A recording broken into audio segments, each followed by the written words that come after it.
Hi, I'm Reverend Patrick Crow. They call me Pastor Pat. And this is the first of what we hope to be a series of Bible studies. It's my pleasure to bring this to you. One of my favorite pastimes and great passions is studying the Bible. A lot of great treasures in there and sometimes surprises to be found. So I'm going to be looking at the Bible. If you have any questions or favorable topics, things you'd like to have explored, just put a comment in there and I'll get to it as soon as I can. I'm going to start off with the basics, lay a foundation for the rest of the Bible studies that we're planning on doing. The basics are essential. We often overlook those, but one's foundation, one's perspective, one's approach to the Bible really has a lot to do with what you find there. So I want to give a few of the basics about the Bible, a few basics about the faith as an introduction to the faith. What I believe is called basically the evangelical faith. And I know you've probably heard evangelical in a lot of different contexts. I'd like to define what I mean by evangelical. There are three main characteristics. The first one is that evangelicals have a very high regard for the Bible, in particular the 66 books of the Protestant Bible. I'm not saying I discount other books that other denominations might include, but it's the 66 that pretty much every Christian group agrees on. So we look at the 66 books, and the Bible has a unique high regard above any other book because it is a record of revelation. The only way people can know about God is through revelation, and the Bible is one main source of revelation. It's all these accounts of what God has revealed to humanity over the years. So that's the first point, high regard for the Bible. Second point is a high regard and a great integrity in interpreting the Bible. It's not a literal, it says this, so it must mean this. We have so many study aids now that enlighten us concerning the Bible's culture, the grammar, and so forth, that we can apply so many tools to dig into what the original meaning was. Instead of imposing something of our own upon it, we can go back and seek the original meaning to something. I think that's very important.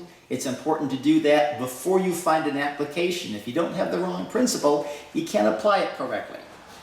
Finally, evangelicals have a central place in their beliefs for the life, death, and literal resurrection of Jesus Christ.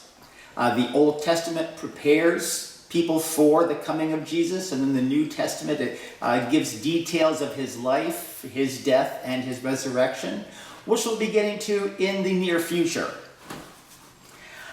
First, faith. What is faith? People use it in a lot of different ways, but it's important to define it before you start talking about it. And the first thing to do in that regard is to talk about what faith is not. I want to dispel some of the common notions that people may have, but aren't really effective definitions of faith. The first thing of what faith is not is a list of tenets and beliefs, a bunch of things you have to subscribe to. Granted, there are some things you will need to understand and subscribe to them, but some of these lists become very, very long and tedious. And a lot of times it's a matter of people getting someone else to say, okay, yeah, I'll accept that, without really understanding it.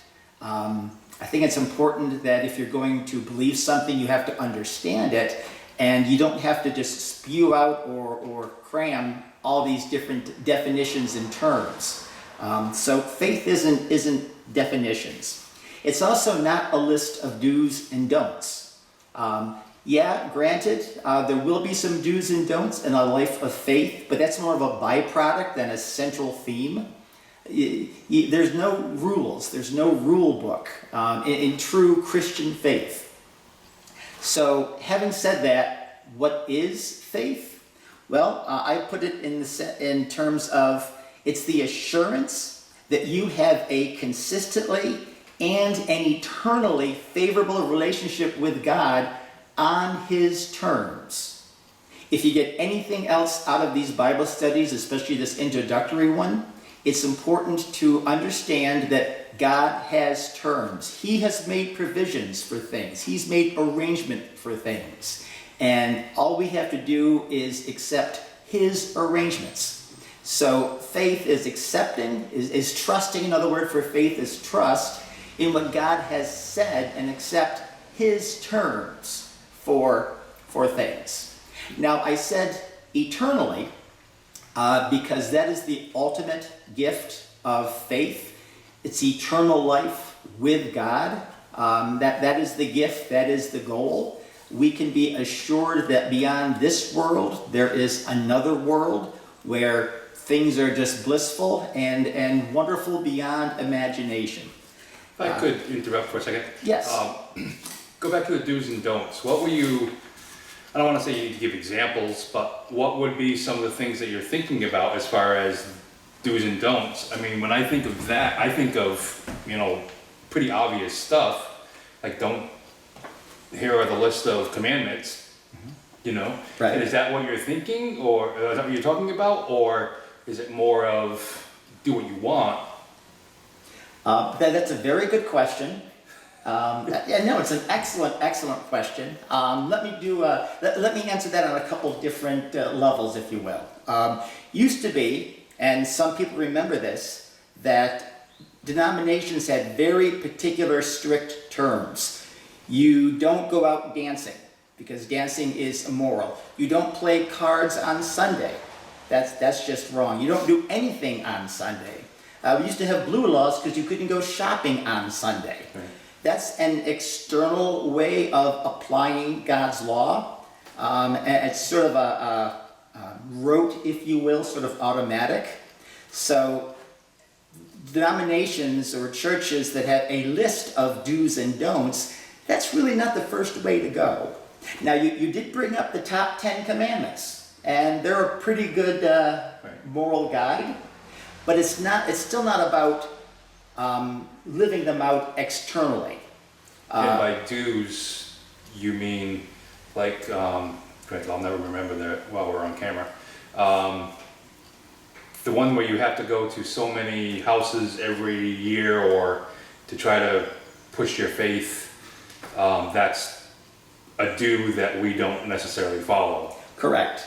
Right. Yeah, I believe you're talking about the Mormons and the Jehovah's Mormons. Witnesses. Right, Yes. right. They have a certain quota they have to fulfill of how many doors they knock on a weekend. Yeah, we don't do that.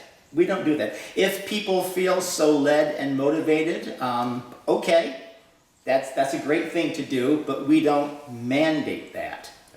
Now, there is something in the Baptist faith, and I may get into this later, it's called soul liberty. When you said that, do you do what you want? Well, in a way, yes. Soul liberty says essentially that whatever you choose to do, whatever your lifestyle is, it is between you and God. That you've got to answer to God for it, and people ultimately cannot judge you for it or correct it. Now, there can be discussion. There can be things you discuss. People do get things wrong, and soul liberty has been abused. There is still right and there is still wrong. I'm not talking about amorality here. But I'm talking about the difference between having a list of things you do, like a weekend to-do list, versus doing it from the heart. Really being convinced and convicted that these are the things that are good and I want to live this kind of life. It's the motivation that's the difference. So, does that make sense for you? Yep, thank you. Okay, you better say yes. So, about death. Not a very popular topic in our culture today. People try to avoid it. People live like it's not going to happen. But it does. As some people are fond of saying, no one gets out of this world alive. It is a reality. And it's really a lot healthier to face it as a reality than try to avoid it. And there's a few things to be said about death, about the afterlife. In particular, what happens when you die? Now I want to approach this logically for a minute, look at it sort of philosophically, because it does narrow things down.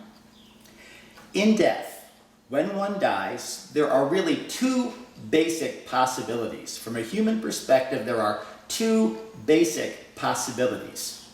Either nothing happens or something happens. Now, if nothing happens, well, okay, only things in this world count. It's like snuffing out a candle or turning off the TV. There's just nothing there and it doesn't matter.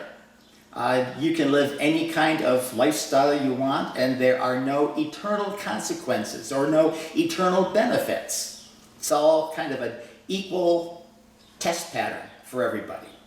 That's if nothing happens. But if something happens, if there is something beyond death, then there are two possibilities. It is either an absolute or complete mystery, or you can know about it and be prepared for it. Now, if it's a complete mystery, again, well, it's going to come and no way of knowing what it is and no way of preparing for it. It's simply the ultimate gamble and the ultimate surprise. Nothing that we believe about it, though, either, if it's something good or not, nothing that we believe influences it. Many people today believe that, well, if I think heaven is this, then heaven's going to be this. On what do they base that belief? On what do they base that tenet? It's an important question. You have to have a foundation for belief. And really, from what I can tell, nothing that we believe affects eternity. So again, if it's a mystery, well, we'll find out when we get there. If there is something that we can know about, then again, and finally, there are two final possibilities. It is something horrible, beyond imagination, or it is something wonderful that we can know about and prepare for ahead of time. Actually, if it's something horrible, we can know about it and prepare for it ahead of time. The essence of faith is knowing about God and moving toward the afterlife. We can know what comes next. We can know what God's terms are. We can accept the fact that our assumptions, our preferences, as nice as they may be, do not influence God's decision of the afterlife. And really, God has a better idea than we do anyway. So whatever it is, it's going to be wonderful. That's what I believe, and that's what I'm presenting to you.